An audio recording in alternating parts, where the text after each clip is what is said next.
Good afternoon. Thank you so much for tuning in to view this research proposal for communication research for the Twinsburg City School District. My name is Kristen Cash. I'm a Twinsburg City School District employee as well as a student at Bowling Green State University. This presentation is just to give you an overview. The detailed research proposal has been presented to the district. If you have any questions as I go through this presentation, feel free to jot them down and send them over to me and I can address them. Let's get started. So the first idea here in any research proposal is to find out what the goal is.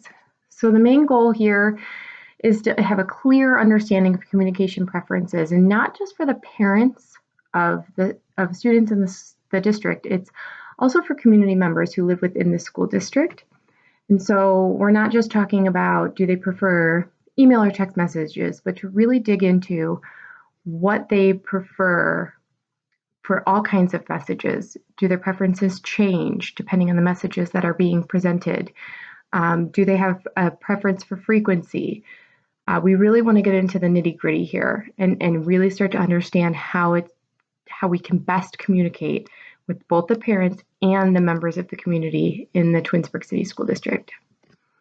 And what we want to achieve by gaining a greater understanding is to create an effective, efficient strategic communication plan, which can inform and connect families to the district.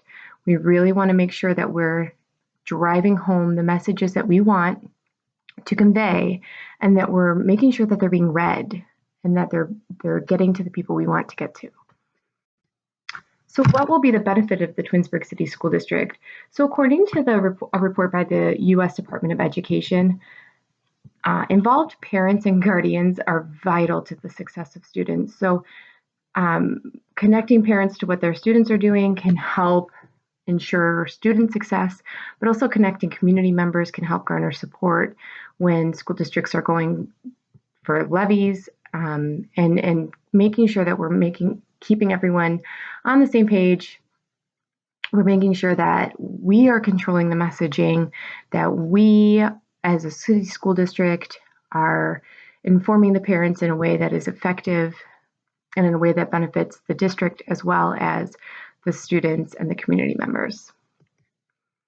So how will this research proposal work? How will the research actually happen?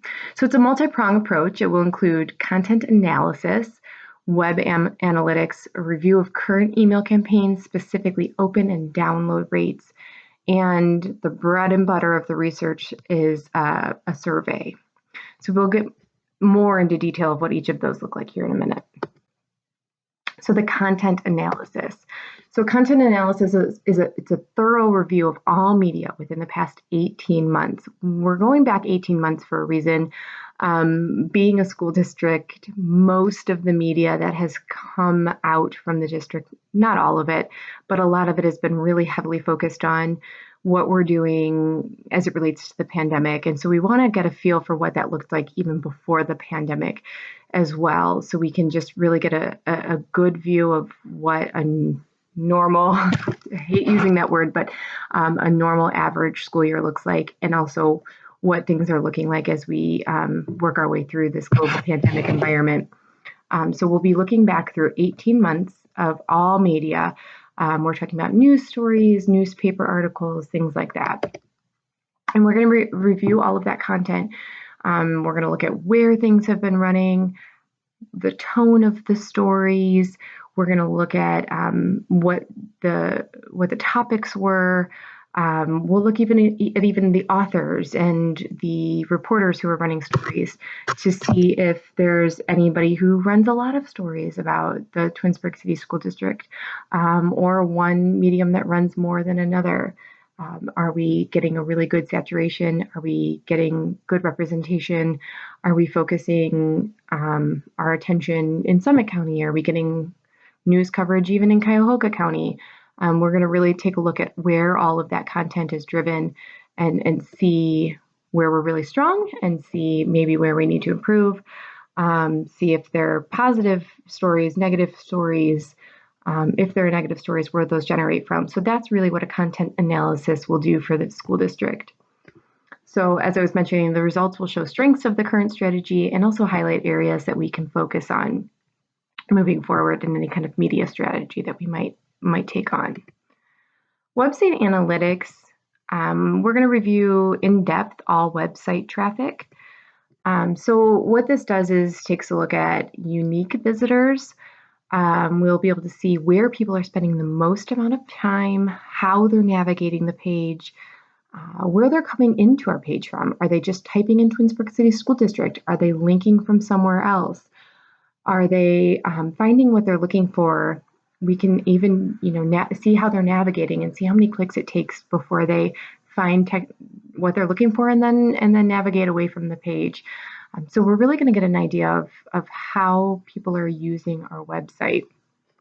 And so this will help us determine areas where maybe some improved navigation are needed. Are people having a hard time finding what they're looking for? Do we need to add content or update content? Are we missing an opportunity where we can be providing links with area partners to drive traffic to our website? Maybe everybody is going in and just typing Twinsburg City School District, in which case can we possibly go in and put links to our website from other local areas. So that is going to be a really thorough analysis of who's visiting our website and what they're doing once they're there. So the email campaign review is just going to look at all of our recent email campaigns to see our open rates, how many people are opening them versus how many emails are sent. So it'll be a percentage. We're also going to look at the download rate. A lot of our emails are sent via Blackboard, but they are sent with an attachment, and the attachment contains the actual message. And it's on our letterhead. It looks really nice, but if people aren't opening it, that's something we should know.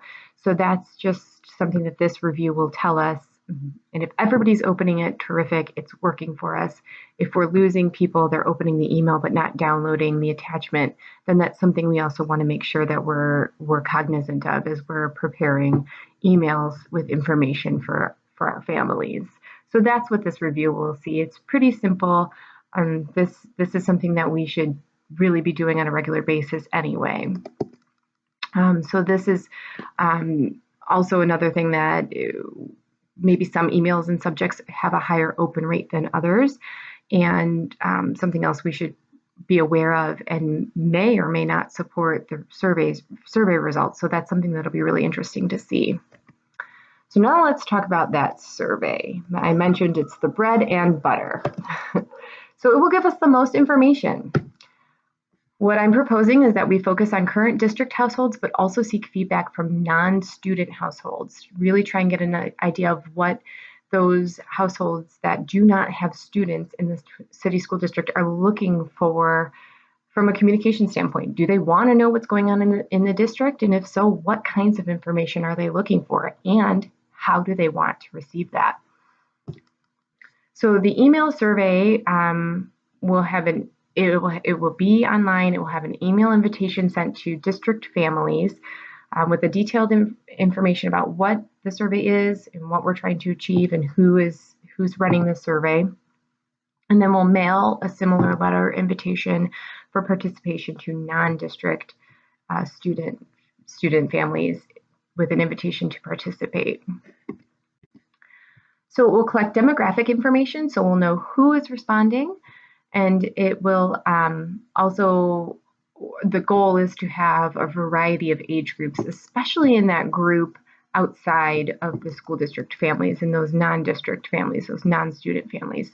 So we get an idea of, are we finding that, people who are in their early 20s who live in the district, who are homeowners, they want to find their information, just for instance, on Twitter, but perhaps the some of our elderly folks want a newsletter, or they want to read about it in the newspaper, the local newspaper. That's information we want to find, and we're hoping to get a nice variety of sample from that. There will be a question at the beginning of the survey that will guide the families to the proper survey. When I say proper survey, I mean the district families versus the non-district families. And when I say non-district family, I mean families without students in the district. And the reason we aren't just going to send this link to these people and this link to those people is just in case there's overlap in that. We'll obviously do our best to only target people who are non-district households, non-student households. But if a family gets that letter and they do have students in the district, we want to make sure that they're getting the proper survey. So there will be a question in there that says, do you have current students? And so it'll guide them to the proper survey and the proper questions. And then the resulting data will be evaluated separately because the information will give us very different marching orders, if you will. We will take the information from our district families and do one thing with it. We'll adjust how we communicate to our district families with it. And then we'll take this information that we get from our community families and operate differently in how we communicate with our community families. And so those really need to be separated out and evaluated separately. And so the goal numbers here are 2,000 participants for the district and 600 for the non-district. And the way these numbers were achieved, we actually have 7,800 roughly households in Twinsburg according to the US Census. And of those, we have almost exactly 2,500 households in the Twinsburg City School District with students. We have very high participation on our surveys that we send out. So that this accounts for about a 20% non-participation rate. I think that that's really achievable with our student families. And then the 600 families is a good non-participation rate. It's a good achievable number. And I think we can really get results that we can kind of apply in blanket format to whatever our results are. So that's where those numbers come from. If we have higher participation rate, even better. But I think these are really achievable numbers. So here are some sample questions, and this will just give you an idea of how we're going to achieve the information we want. So this first question, for instance, is when considering communication from the Twinsburg City School District, rank the following information in order from most important to least important. Using 1 as the most important and 5 as least important. Give each item, a number, and use each number just once. So this is basically saying rank these in order from 1 to 5. So we want them to rank classroom information, district information, health information, school information, and sports announcements in order from 1 to 5. And from a survey standpoint, we order these options in alphabetical order so as to avoid bias. You'll have to excuse my dogs. This is the joy of asynchronous recording from home. So we are trying to avoid bias, so we don't put them in any particular order. We put them in alphabetical order. So you'll notice all of our responses are put in alphabetical order. And so once we have them order those, we will be asking them 2 follow-up questions. Thinking of the information you ranked as most important, what is your preferred way to receive this information? A communication app for your smartphone, an email, Facebook, Twitter, social media, flyer or letter home, phone call, text message, website, or other, and we'll give them an opportunity to put that, a blank area where they could fill that in. Again, you can see alphabetical order. And one thing I want to note here is we combined Facebook, Twitter, and social media. The reason I did that is just because I don't want to convolute these answers and put too many in here. There will be follow-up questions later in the survey about which social media platform is preferred. So this is just to get an idea. Do they prefer finding it on social media, email, phone call, text message? What does that look like? So this is how do you prefer to get your most important, most valued piece of information? And then the next question is thinking of the information you ranked as least important. What is your preferred way to receive this information? And so the idea here, and these options are exactly the same as the previous, the idea here is, do you prefer to get the information you value highest one way, but the information you value the least a different way? So maybe you don't want to get sports announcements emailed to you. You could find those on social media, but you want to get classroom information because you value that the most. You want that emailed to you. And so that's what we're really trying to dig into and find the nitty gritty of the information. So that's really where these questions are going to dig in, and you'll see the difference in this survey. A very communication focused survey is going to be different than anything the district has really done before when it comes to communication. And so another sample question is, how frequently do you prefer to get updates from the district? So you'll see a very inclusive option here is daily, 3 to 4 times per week, 1 to 2 times per week, every other week, once per month. And this is just to really get an idea, are we sending too many, not enough, when it comes to communication options? And then the same question is placed about from your children's school. So this is to get an idea, do they want to hear from the school a lot and from the district not a lot? Do they want to hear from them equally?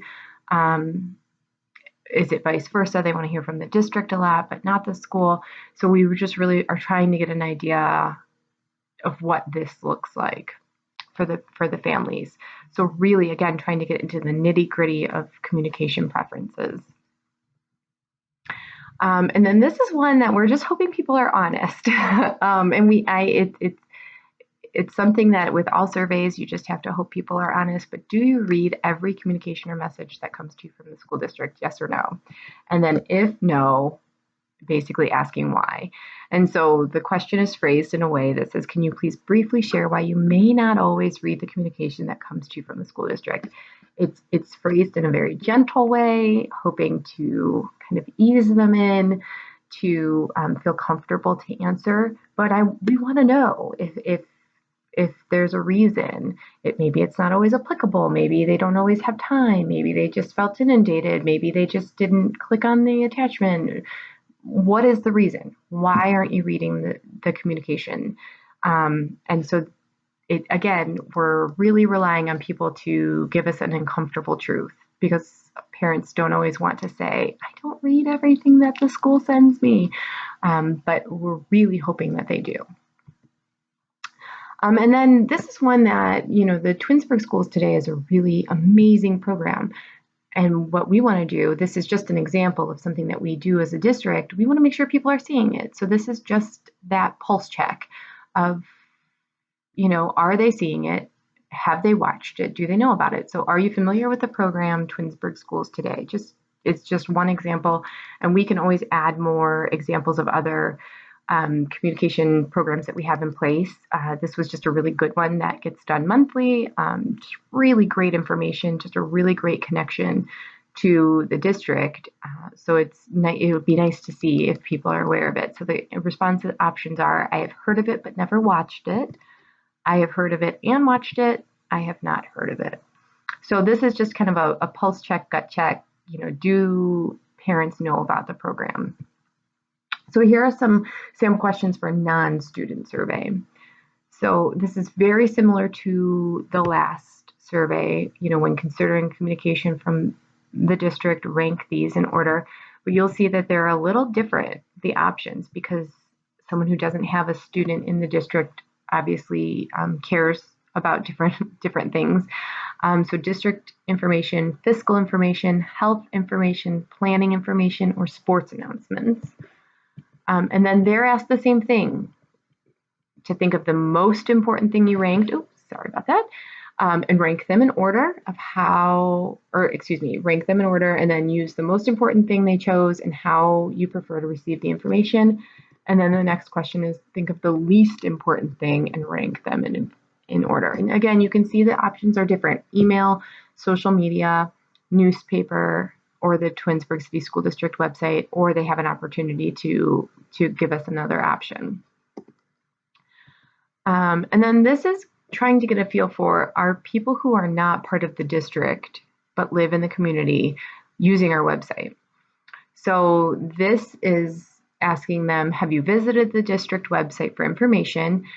And also giving them this asterisk: if you have previously had a child or children in the district, think of times you've visited in your capacity as a community member, not as a parent of a student, because we don't want them to say, oh yeah, I visited the district for website information, when my kid was in school. So we really want them to be thinking about this as a community member, not as a parent, because their kid graduated, last year. So yes, this is where it's called the skip pattern. This is where, yes, it would move to the next question. And if they answer no, it would skip this next question. And the next question is approximately how many times have you visited the Twinsburg City School District for information? And again, there's that reminder, think of it as a community member, not as a parent of a student. 1 to 2 times, 3 to 5 times, 5 to 10, 10 or more. So we're just trying to get an idea of, do you go there a lot? Was it once or twice? Is it more than that? Are you going there? Maybe they go there every week because they want to check, what the sports schedule is or something like that. So we just want to get a feel for how often are they going. And then the same question of, are you familiar with the program of Twinsburg City Schools, or Twinsburg Schools Today, excuse me. So again, I've heard of it, never watched it. I've heard of it and watched it. I have not heard of it because that's a program that the community would care to see as well, to know what's going on in the school district. So we want to make sure people are seeing that. So I want to thank you for your time. I know there's a lot of information in here. I'd love to answer your questions, anything you might have. Again, there's a very detailed proposal that was provided as well. If you have questions beyond that, I can be reached at my work email, my Twinsburg School District email, or at kcash@bgsu.edu. Let's chat about what was proposed here, what questions you might have, what suggestions you might have for more things that we can dig into in this survey. I think it would be really great for the district. I think we have a really great opportunity here to do amazing things and to really elevate our strategic communication goals. So thank you very much, and hopefully we'll talk soon.